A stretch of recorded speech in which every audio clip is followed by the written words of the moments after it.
And welcome, ladies and gentlemen, back to the Valley of the Judged. I am your one and only gaming monk, better known as Mildra, and with me I have my good brother here in the temple, the one and only Mad Monarch. I am indeed here. We are back once again, diving headfirst into Shattered. Last time we were here, we ended up going a bit into character creation, but only the bare bones of the framework, largely because this is a point-based character creation system, and those have a lot of stuff backloaded, I think is the best way to put it.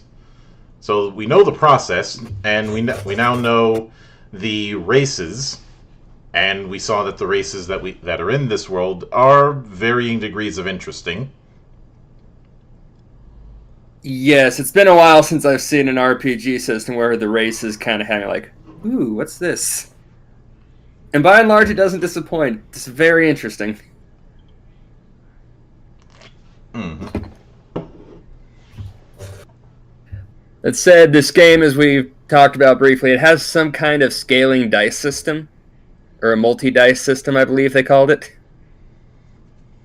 I might be remembering the name of the system wrong. The multi-dice system. Mm-hmm.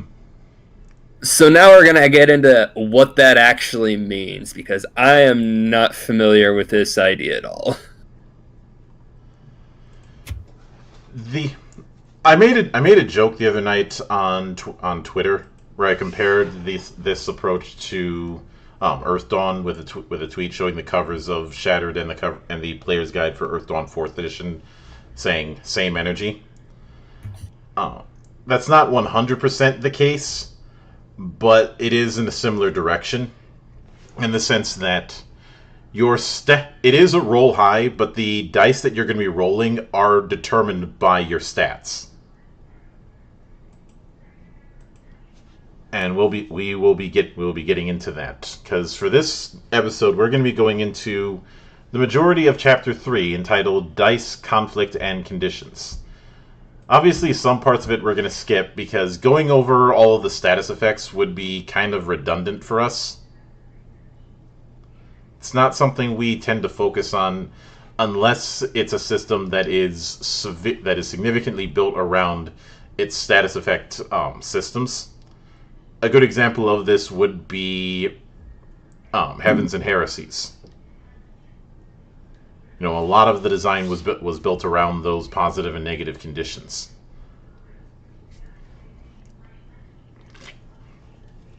But with that said, I'll let you open up with the first part, the multi-die system. All right.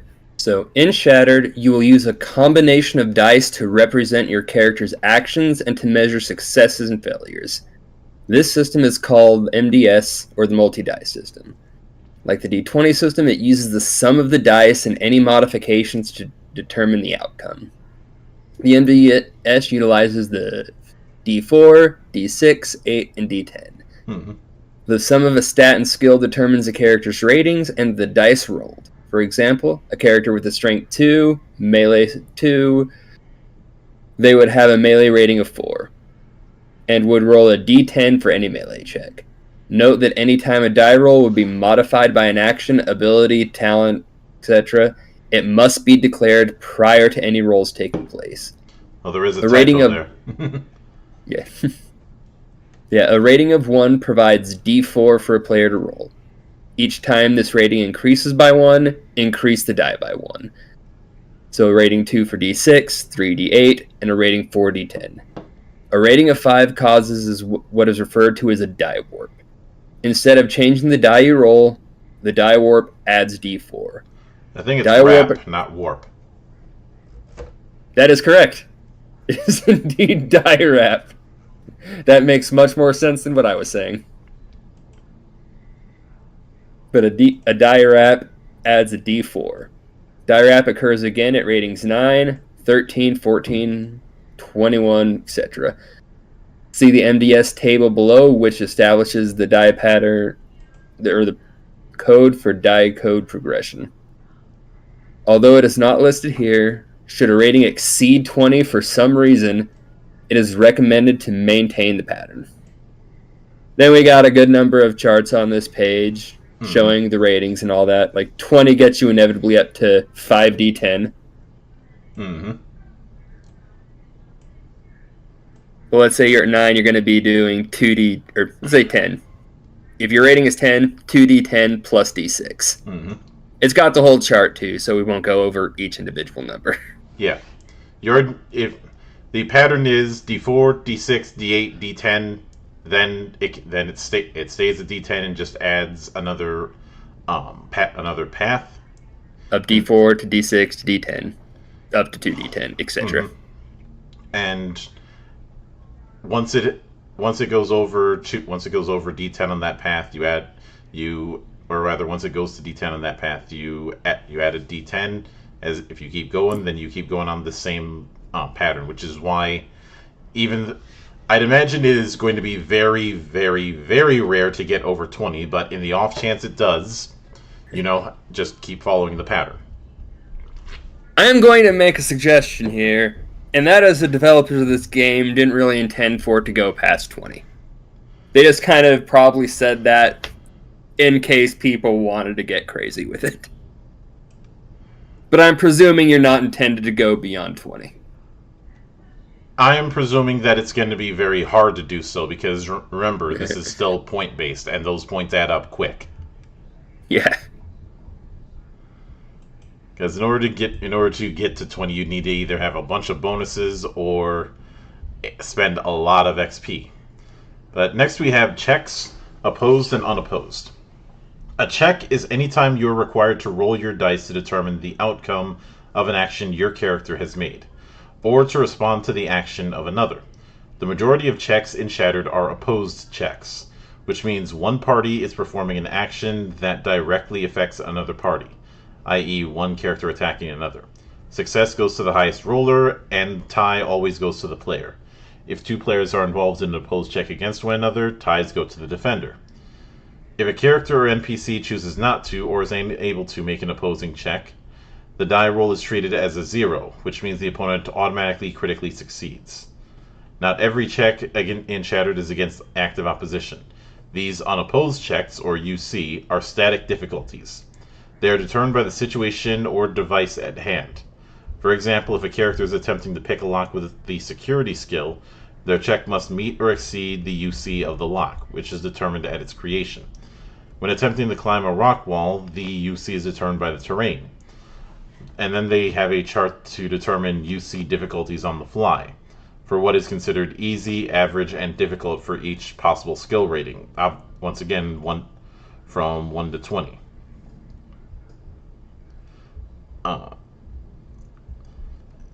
And this is definitely where there's that whole, you're probably not going to get past 20 because then you'd have to put in rating thresholds for 20 plus, but obviously that's not here. But if you've seen the easy, medium, hard kind of chart with difficulty class in more ubiquitous and litigious RPGs, you kind of know how this works.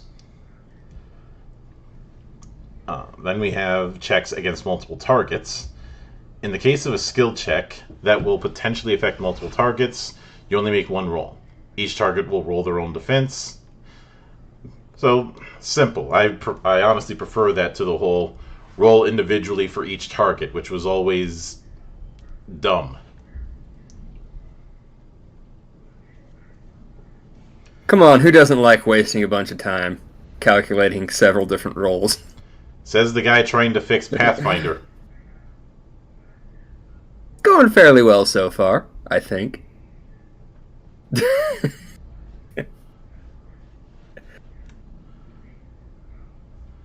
But yeah, we go on though. Mm-hmm. Rounding, always round down, unless otherwise specified. Mm-hmm. Minimum 1. Pretty typical. Mm-hmm. Let's see. Then we have criticals. If one roll results in being twice the opposing roll, is considered a critical success.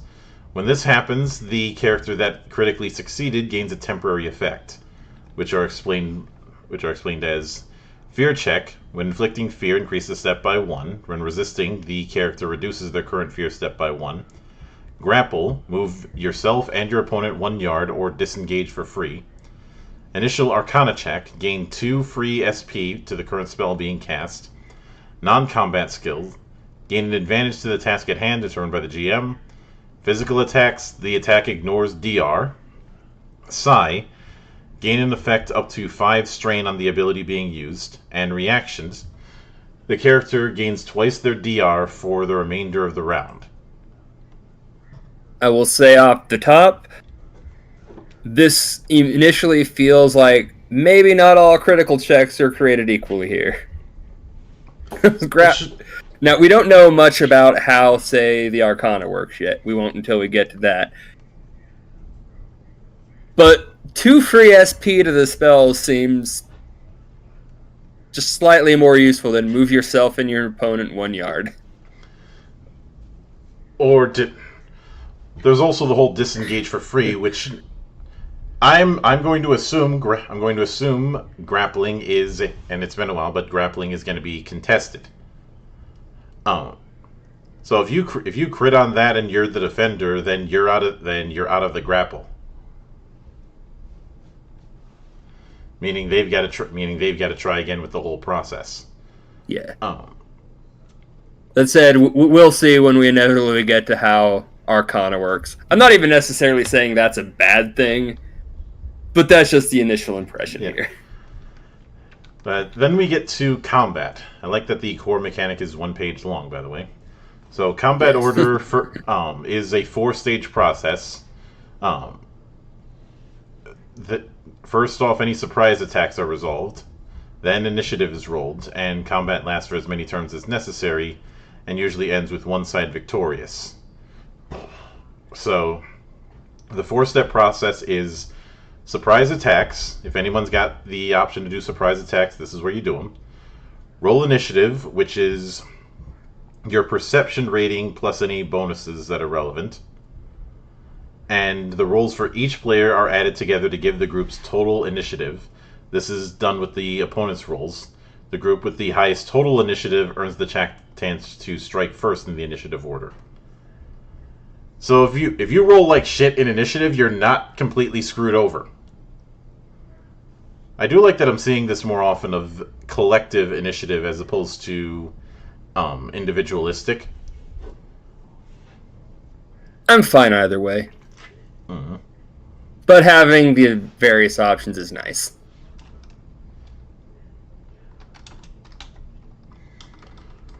But then of course taking turns, and as we talked about before, Shattered uses an action point system, which I'm actually perfectly fine with, because in games that have things like a standard action, move action, and like, if you're in melee, a move action is pointless.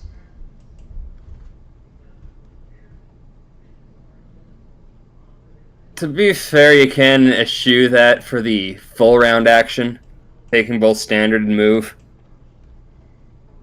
It's not perfect, but yeah. But that's an entirely side tangent right there.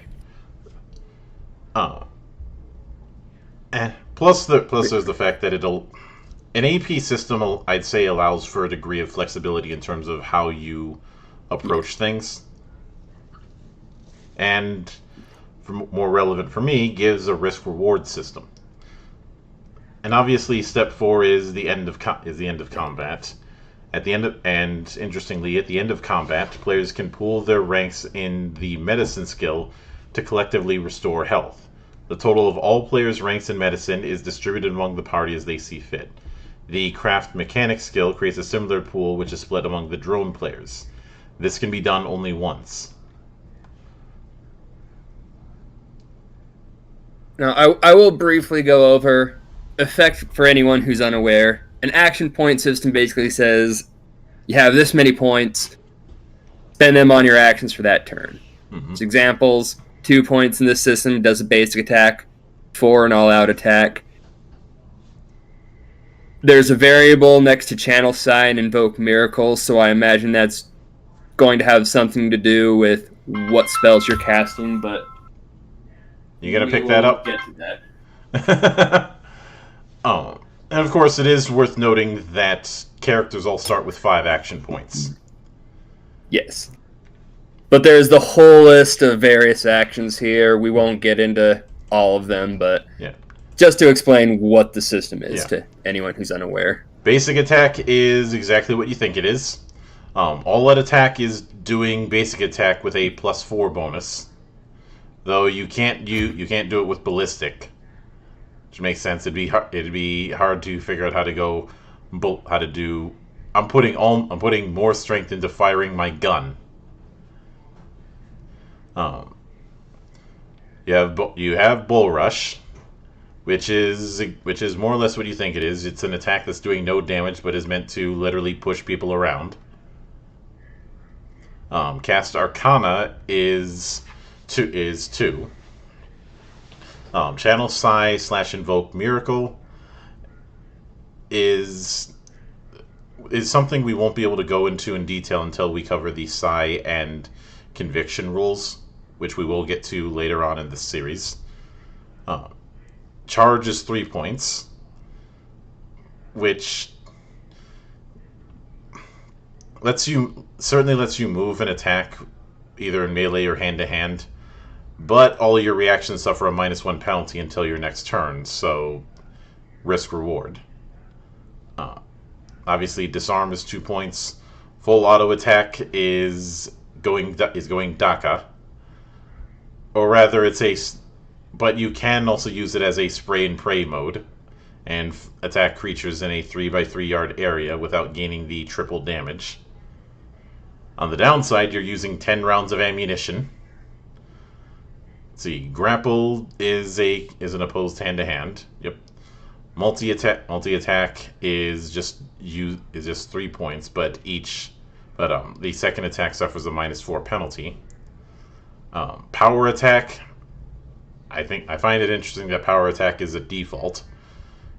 You expend additional AP to increase your damage roll by 1d6 per AP. This cannot be combined with talents that modify an attack. See, precision strike. You gain one. You give up damage dice to boost the attack roll. Rapid fire is 3 AP. Uses 5 rounds of ammo to gain double the damage rolled, but you get a -2 penalty to the roll.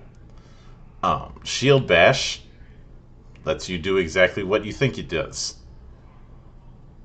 and the DR of your shield is used to calculate damage. And after that, it does go into a bit of how each one is calculated. There's also the requisite scatter table.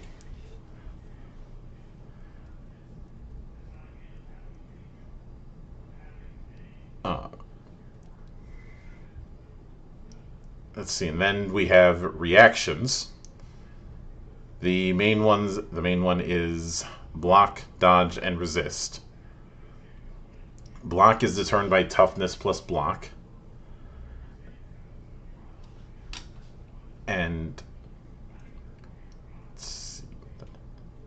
dodge is agility plus dodge. Resist is willpower plus resolve. And you can't perform more than one reaction against a single attack, but there's no action point cost. I actually like this because some games that do have an action point system have it that you have to spend action points on reactions. The problem with that is, though, it can incentivize playing defensively, turtling essentially. Yeah. See, I don't even mind the idea of turtling. I just hate it's like there's no reason I can't be like attacking while defending myself. And a lot of the systems I have seen do that, you kind of look at the cost for each and you're like, look, if I'm going to attack, there's basically no defending myself. So yeah, I like that you're not forced to do something weird like spend your action points to block. Mm-hmm. But yeah, we then get a list of other actions. A lot pretty self-explanatory, but I do like we have the nice list here, like aid another, drawing or whole string, drinking potions. Free actions have a 0 cost, left up to the DM to decide how many you can actually get away with doing. Getting up, medicine checks to heal for 2 points, 1 point for move. Using non-combat skills is a set 1 point. Variable on weapon reload because it will vary via weapon. And 3 points to stabilize. Well, it's going to take less time to reload a pistol than it is to reload a mounted machine gun. What I will say, I like that you get 5 points. Nothing costs more than 4 that we've seen, with the possible exception of the variables, which we will get to. I like this because you actually have enough points to play around with, and it's almost guaranteeing you're going to be doing more than one thing around because you have points to do more than one thing around no matter what you're doing. I do like that. Yep. We also have... Next we have damage reduction, which works more or less the way you expect it would.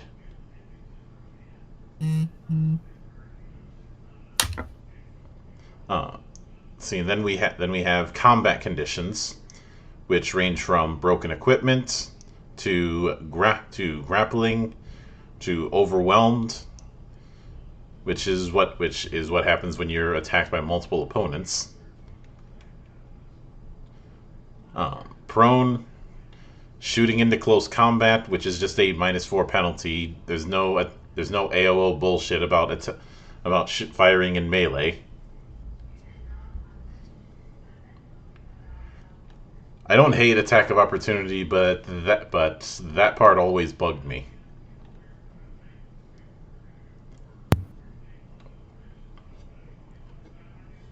Yeah, I always hated firing into melee penalties as the default. I mean, I can understand it when you're dealing with, say, medieval weaponry, because it's going to take time to set up your shot. But once you start putting that into more contemporary styles of technology, it especially with firearms that are meant to be used at closer range, like a shotgun. Yeah. But then we have conditions proper. Unless otherwise stated, conditions last for 1d4 rounds or until treated. Like conditions and effects and durations also do not stack unless otherwise stated. If the same condition is applied a second time, it lasts for whatever duration is greater. So let's see, we have Ablaze.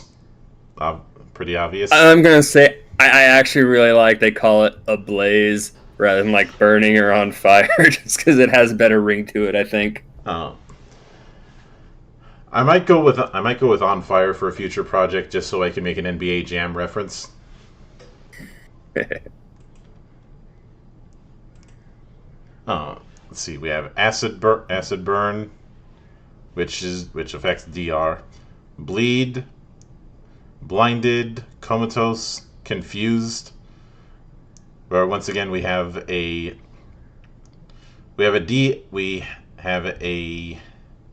D10, and you have to move in a certain direction.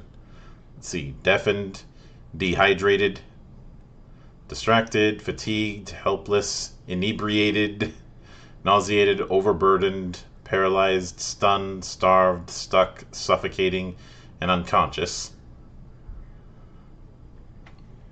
A lot of standard fare conditions. Then we have critical health. Now I'll let you take that one. In a world as lethal as Fenris, permanent injury is common and loss of life and limb a daily occurrence. There will come dangerous situations and conflict that reduce characters' health below 0. Health below 0 is called critical health and carries significant ramifications, including injuries and death. Oh, permanent injuries and death. Right. Characters suffering critical health are afflicted with dire penalties called critical health effects, and must immediately attempt a stabilization check, which is made with physical resolve and must match or exceed 4 plus their current critical health. Success on a stabilization check restores them to 0 health and keeps them conscious and alive, but they continue to suffer any penalties from critical health. Failure to naturally stabilize leaves the character unconscious, in addition to the critical health effect. If the critically wounded character fails their initial check, they have 2 more chances to recover. At the beginning of their next 2 turns, they make another attempt. During their turns, allies may also attempt to stabilize the character with a medicine check. It requires 3 AP, and the difficulty is the same. If the character fails all 3 checks and no one succeeds a medicine check, the character dies at the end of the 3rd turn. Upon reaching 25 critical health, the character dies. All critical health effects have their own penalties and recovery times, which can be found in the chart below. If the character is afflicted with multiple effects, the more severe penalties take precedence. Limbs may be reattached outside of combat within 12 hours of being severed. Arms require a UC 15 check, legs a UC 20 check. Otherwise, a prosthesis is attached with a medicine check of the same difficulty. Recovery from a lost limb is reduced to 4 weeks after receiving a prosthesis, or the remainder of recovery time, whichever is shorter. Then, of course, we have the chart. Let's see, 1 through 5, you're deeply wounded, lose 1 AP, duration a week.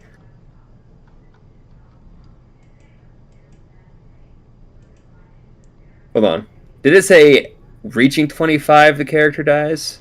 Because on the chart, 25 is showing them still alive, and it's 26 or higher is death.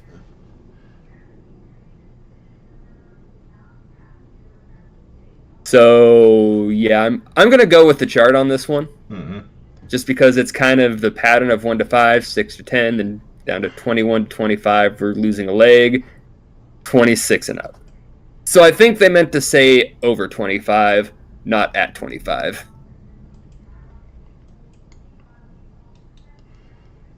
That would make sense.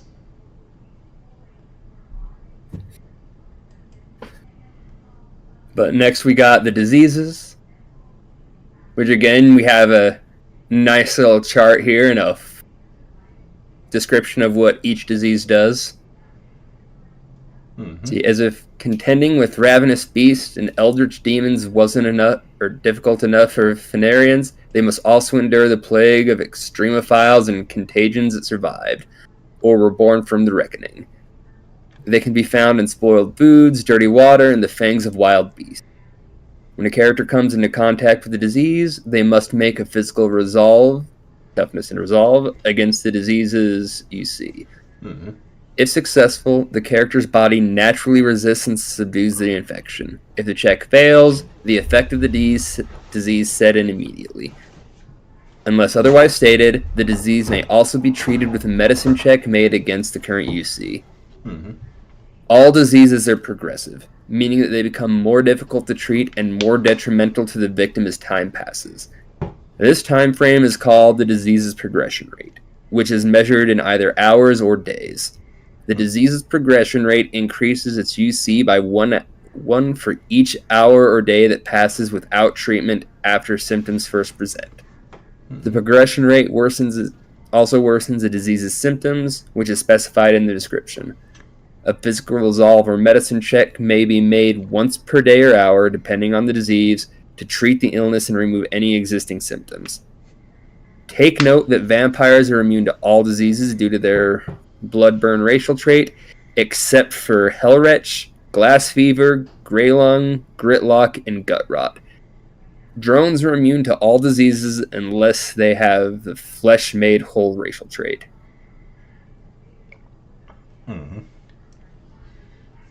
Said I don't think we want to go through each individual disease. Yep. Although I will note that some of them can be particularly nasty, like say Yeah. gray lung, which is described as a fungal infection of the lungs that occurs when a large amount of Florvana spores are inhaled. As the spores settle and begin to germinate, they begin to suffocate their host. Yeah, that sounds pretty horrifying. Mm-hmm. But yeah, we have about an entire page's worth of diseases plus an extra 2. So it's a good variety. Mm-hmm. I like how it handles the progression. And they're all Like- in universe, more or less. Yeah. I will say I don't think necessarily every system should do a handling progression like this, but for a game like this, I'm happy it's there. It kind of adds to the atmosphere in a way it might not in something like the Indian Pathfinder. I might consider it a little too much in those systems and how they're presented, but here, I like it. Mm-hmm. So next we have stress and torment, which first we have fatigue. Fatigue is the amount of stress that characters experience while traveling the wastes of Fenris. The amount of fatigue a character can withstand before taking penalties is called a fatigue threshold, which is equal to half their toughness. Each point of fatigue in excess of this threshold adds a cumulative -1 penalty to all skill checks. Sorry, carbonation. Additionally, they must make a physical resolve check versus the total number of fatigue points they currently possess each time they gain a point of fatigue beyond their threshold. The character falls unconscious if they fail. The character can naturally remove a number of fatigue points equal to their toughness for every 4 consecutive hours of rest they get on a bed or by using a bed roll. Other methods include, but are not limited to, a Marshal's Miracles, purified water restoring 1 point of fatigue, and the alchemical boon from the Herbala root. Fatigue comes from taxing physical or mental activities, such as climbing, psychic abilities, or conditions like dehydrated. Most causes specify when fatigue is earned, but GMs are encouraged to dole out fatigue points whenever they feel it is appropriate. Let's see, and then we have fear. Fenris is terrifying. Zombies clamber from the pits of hell and roam the realm largely unabated. Pirates fly the skies, pillaging undefended homesteads and robbing merchant ships.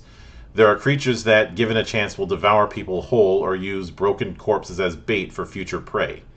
Rumors abound of dragons and godlike beings that could kill a man from the fright alone. It is enough to make a man lock himself away until his dying days, but for most, it is simply another part of the daily grind. Some, however, are dissatisfied to merely endure the macabre. They choose to push against the invading darkness by becoming explorers, treasure hunters, monster killers, and more. This third and final group of people are adventurers, individuals prepared to face their fears and the unknown. Throughout their adventures, the characters will undoubtedly encounter frightening creatures and situations that will shake their wills and test their faith. Some basic examples of fear-inducing situations include hordes of zombies, ghost towns, and gruesome murder scenes. Things that the average person, even in Fenris, is mentally unprepared to handle. Characters will make a fear check, which is the character's mental resolve versus the situation's fear index. Success means the character is unaffected by the scene and carries on normally.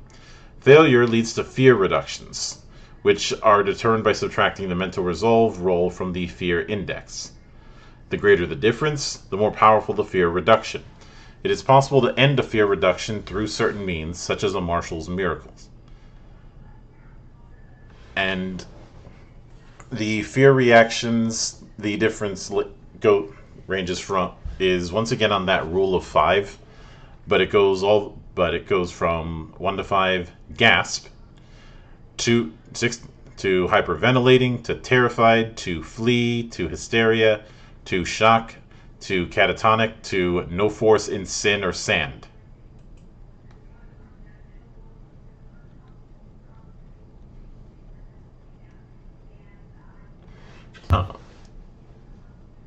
there's also the fact that a successful intimidate check will also provide a fear reaction, and is the offender's intimidate versus the defender's mental resolve.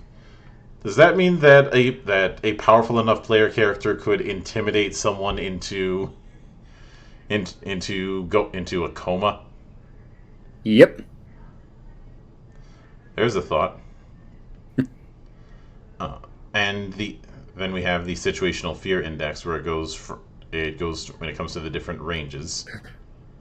For things as minor as seeing pools of blood to things like seeing a deity. Do not gaze upon Cthulhu. Never gaze upon Cthulhu. I was gonna say this could lean into some be not afraid stuff. You know, with all the memes of biblically accurate angels and all that. Yeah.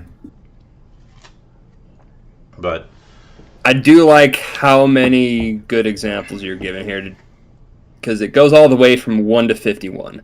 Mm-hmm. Each set has something pretty specific. Yeah. But I think you could easily come up with various other situations and easily know where to put it on this chart. Mm-hmm. But next is paranoia. Alright, so Fenris is a frightening place. Most of its denizens have ample reason to look over their shoulders at every turn, even the most seasoned adventurers, who know the horrors of the world better than most. They can fall prey to paranoia, superstition, or worse. Over the course of a campaign, a character will encounter situations that are unnerving at best and mind-numbingly horrific at worst, and will gain points of paranoia in addition to contending with fear. If a character's paranoia becomes equal to or exceeds half their resolve, their mental resolve, you must immediately make a fear check against their current paranoia. If the check is passed, they continue to gain paranoia. If the check is failed, the character gains an eccentricity. Roll d10 to determine, and their paranoia continues to increase. If instead, a character's paranoia becomes equal to or exceeds their mental resolve rating, they must immediately make a fear check against their current paranoia. Failure results with the character gaining a neurosis. Roll d10 to determine which. If the check is failed, the character's paranoia returns to 0. If the check is passed, however, the character continues to gain paranoia in excess of their mental resolve rating, and must make a fear check each time their paranoia increases. To mitigate the dangers of paranoia, characters may develop a number of superstitions, having no more than their rank in willpower, over the course of their lives. All superstitions are defined by 2 things: a compulsion and a frequency. A compulsion is a simple ritual that characters performs to assuage their paranoia. The compulsion is defined by the character and must be approved by the GM. The frequency determines how often the compulsion must be observed by the character, either once daily or per encounter. Daily superstitions allow a character to ignore 4 of their total paranoia for the remainder of the day. Finally, superstitions that take place per combat encounter require 2 actions to observe and allow the character to ignore 2 of their total paranoia for the remainder of the encounter. Encounter-based superstitions do not confer their benefit at any point outside of combat. When a character fails a fear check, they lose any prior superstition and must develop new ones to contend with additional paranoia. Mm-hmm. And it goes into a short list of eccentricities and neuroses.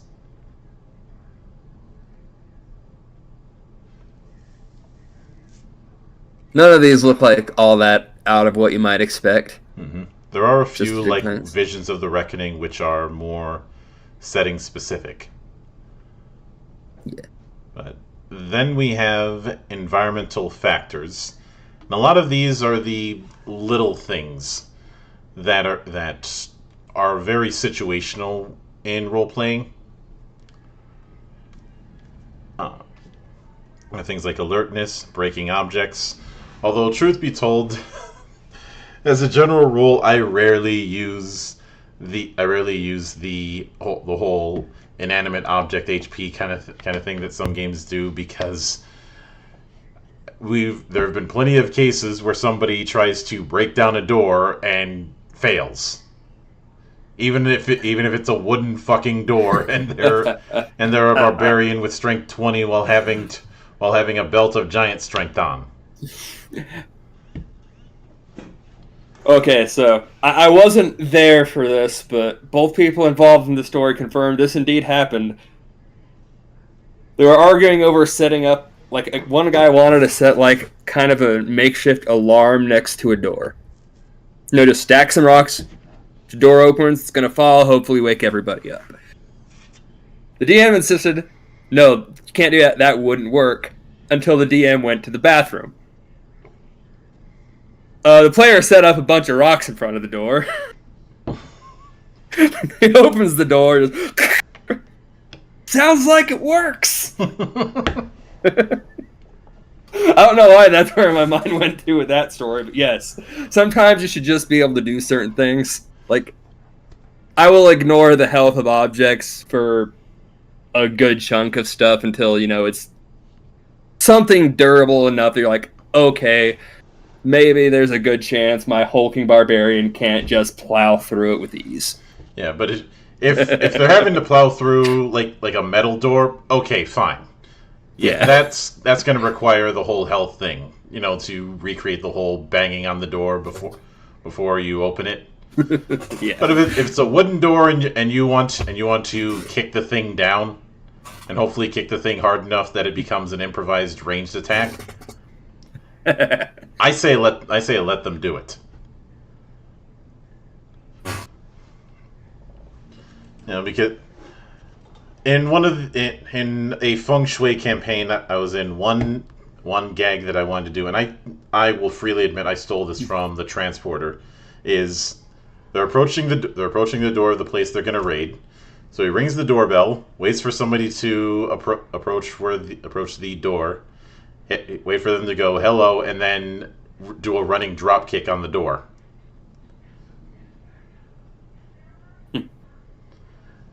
Knock the thing over and knock him over. I'd be 100% okay with a player doing that. Mm-hmm. Or if you want something a little less punchy, ring the doorbell when you hear that somebody's at the front door. Shotgun.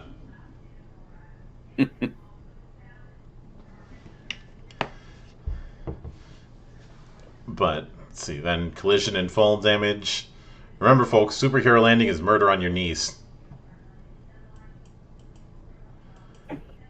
Let's see, concealment, which works the way you'd expect it to. Cover, which works the way you'd expect it to. Terrain is what you'd expect. Let's see, vision and illumination, then natural hazards, where we have things like blizzards, but also acid rain. I mean, I'd hope so. Arcanic radiation.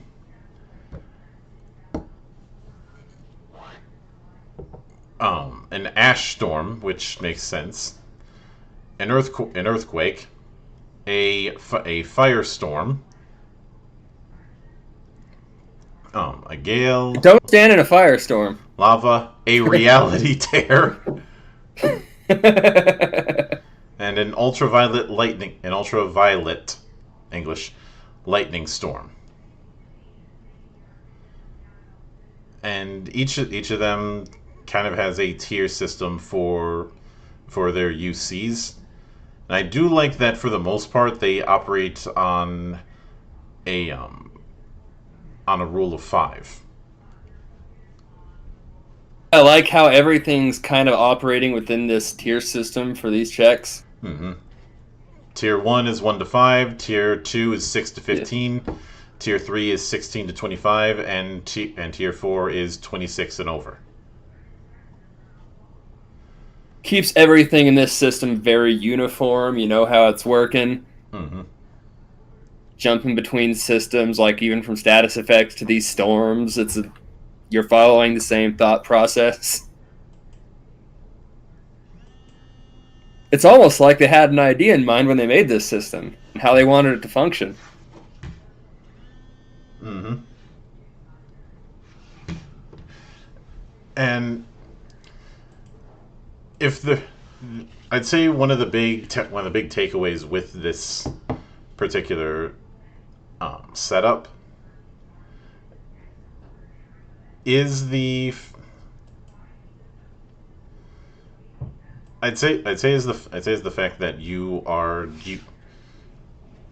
the die system is pretty straightforward. I know with some systems like this, there's the temptation to do exploding dice if you do crits, or some extra effect if you roll the max result. No, in this case, if you roll twice over what you need, then it's a crit. I also like, again, I don't know how equal the crits are going to be at the end of the day, but I like that it's actually not just here's just amplified the effect, extra damage, just whatever. Mm-hmm. I like it's a bit more creative than that. And in this case, it's not. In this case, the critical for like combat isn't extra damage. It's it's armor piercing. But given that, let me do a bit of back checking.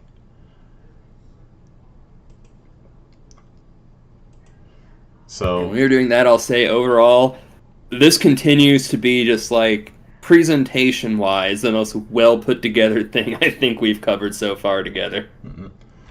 So let's use the Lorelei pre-gen that we covered a while back. So the rating in her hand-to-hand would be 6. 3 from agility and 3 from dodge. So what, D10 plus D6? Yep. I believe. Hey, I actually remember that out of the top of my head. Yay. Whereas Rash's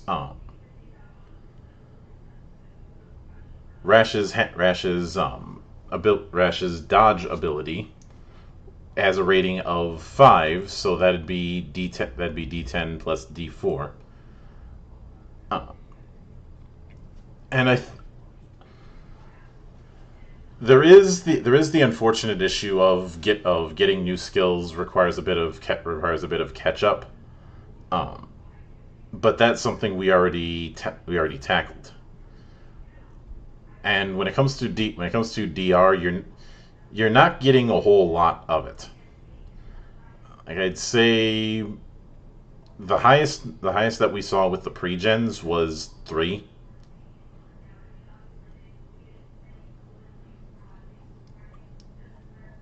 And when it comes to things like paranoia, you're not going to get a whole lot of points there either, and doubly so when it comes to fatigue.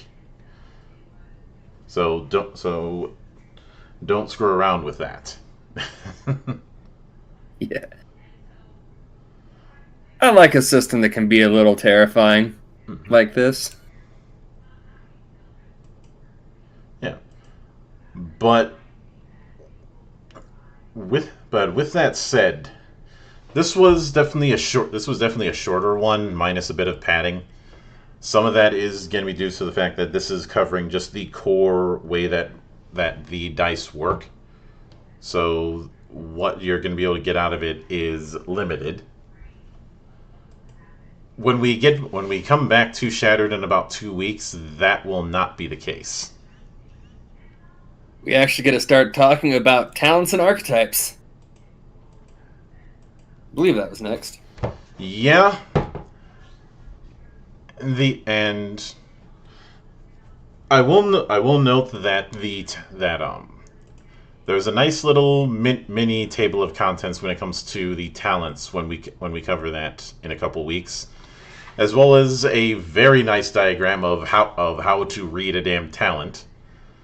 Because you'll recall one of my big pet peeves was with say 3rd edition and Pathfinder was not properly organizing feats. Yeah. I mean, yeah, they're alphabetically organized, but that's not enough.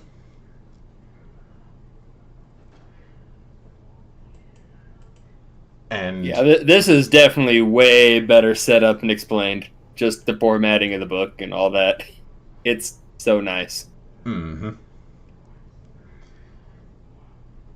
And with that said, we will, the reason I said 2 weeks is our 3-in-1 rule is coming. Next week we will be tackling a one shot in the form of, I believe. Let me double check it. Let me double check on it. Oops, that's the wrong channel. Ah, yes, Soar Beyond the Stars. So that's coming next time.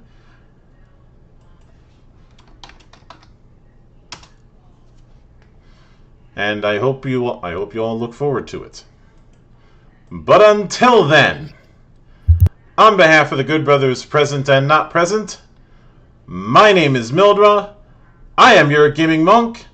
Stay fucking frosty, everybody.